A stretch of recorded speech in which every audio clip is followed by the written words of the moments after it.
ایک خوبصورت دوپہر تھی۔ باغ میں پھول کھلے تھے اور پرندے چہچہا رہے تھے۔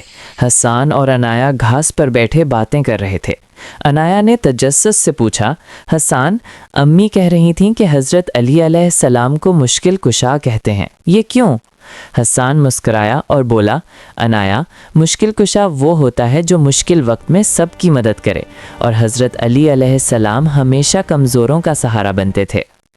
حسان نے نرمی سے آگے بتایا، ایک بار جنگ خیبر میں سب مسلمان پریشان تھے۔ قلعہ بہت مضبوط تھا، لیکن نبی کریم صلی اللہ علیہ وسلم نے جھنڈا حضرت علی علیہ السلام کو دیا۔ حضرت علی علیہ السلام نے اللہ پر پورا بھروسہ کیا، ہمت کے ساتھ آگے بڑھے اور حق کے لیے لڑے۔ اللہ کے حکم سے قلعہ فتح ہو گیا۔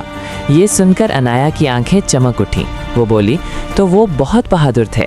حسان نے سر ہلا کر کہا، ہاں، اسی لیے انہیں شیر خدا کہا جاتا ہے۔ آخر میں حسان نے کہا، عنایا، ہمیں بھی حضرت علی علیہ السلام کی طرح سچ بولنا، دوسروں کی مدد کرنا اور کبھی حق کا ساتھ نہیں چھوڑنا چاہیے۔ عنایا مسکرا کر بولی، میں بھی سب کی مدد کروں گی، اور دونوں بچوں نے دل سے کہا، یا علی مدد۔